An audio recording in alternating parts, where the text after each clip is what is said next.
Hey YouTube, here we are again. Got some updates, got some new parts. So show you kind of what's going on. Thanks.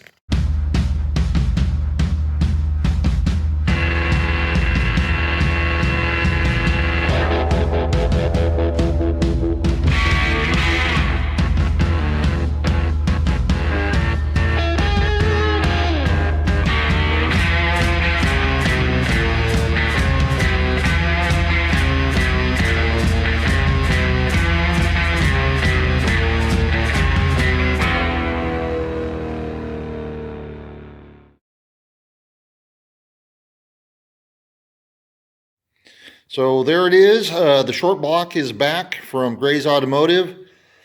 All 408 cubic inches of it. Looks like a pretty nice job. He ended up, decking the block and of course boring it to 30 over. So we're pretty excited about that, of course.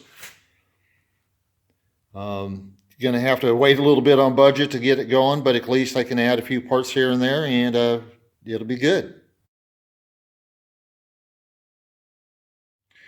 So the next bit of progress here is on the transmission. I had the transmission shop go ahead and take the insides out. It makes it a little bit lighter for me to work with while I have it mocked up. So a couple little things I've worked on here. If you go back here, you can kind of see where I trimmed this little piece out here, just so I can kind of clear the bottom of the cross member on the car, in the tunnel on the car portion of it.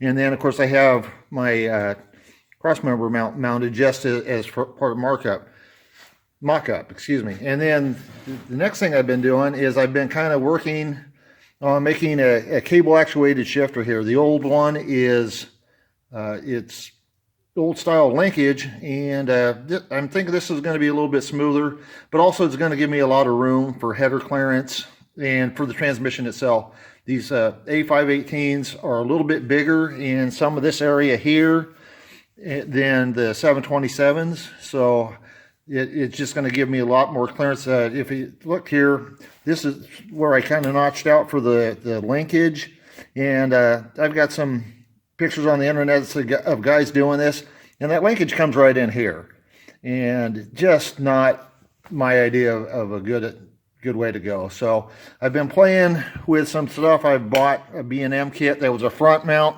and because of the bigger size here, just did not work for the cable there. And then I went ahead and bought this from Precision Shifting, and again, that did not work. So the next option is one from Turbo Action. Unfortunately, experimenting like this gets a little costly.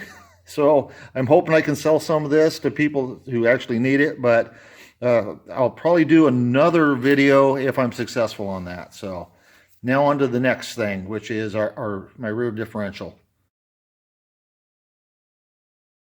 I just went ahead and got myself a rear differential housing here. Now this is actually out of I think it's 64 to 66 B body, which would be like your satellites and GTXs, Belvederes, those kind of things.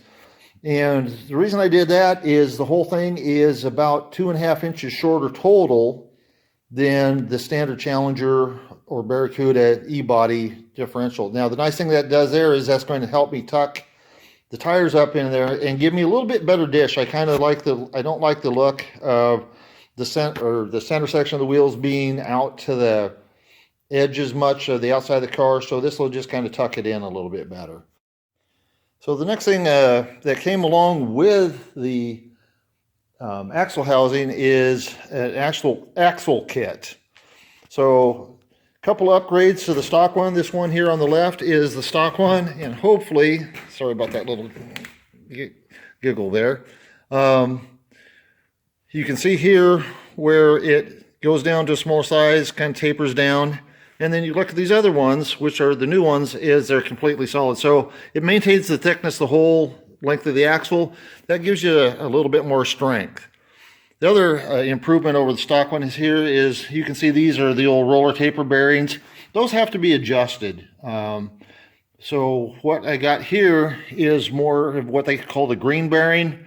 The good thing about the green bearing is self-sealing, just a lot easier to work with, and doesn't require any sort of adjustments. It's more like a Ford 9-inch, which is a pretty good solid setup.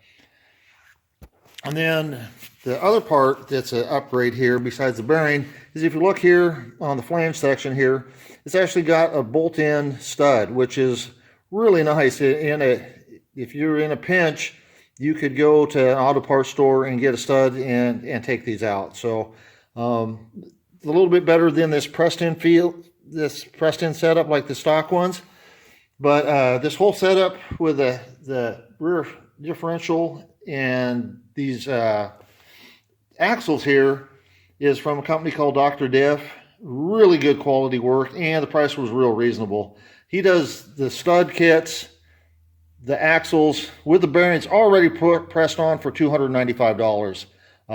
And that's really a pretty good deal. A lot of companies are, you know, that much or more just for the axles, not talking about bearings and studs. So shout out to him, and we'll take you to a little surprise that I found on the car. So here's my little surprise here. Don't know why I didn't do it earlier on the car. I wasn't paying attention, but when I was kind of goofing around, I noticed that both my tires turned in the same direction when I turned them. Well, I had it jacked up, which is a good thing. So I had to go ahead and pull out this whole center section here on the differential and found this right here. So this is a limited slip unit that helps your traction in a straight line, and pretty nice setup to actually have it here. I'm going to actually take it out and have one of the guys at our shop go ahead and tear it apart, and we'll look at it, make sure the unit's in good enough shape. And at some point we're going to replace these 323 gears, which is somewhat of a highway gear, and I'm going to go replace it with 373s. The nice thing about that is with my overdrive, I'll still be able to get good fuel economy, cruise down the road at a nice RPM, and enjoy actually driving instead of listening to a big, loud revving engine going down the freeway. Now, it'll have good performance for if I do decide to kind of get on a little bit, but still be practical. So that's it for now, and I'll catch you on my next video. Thanks, guys. Bye.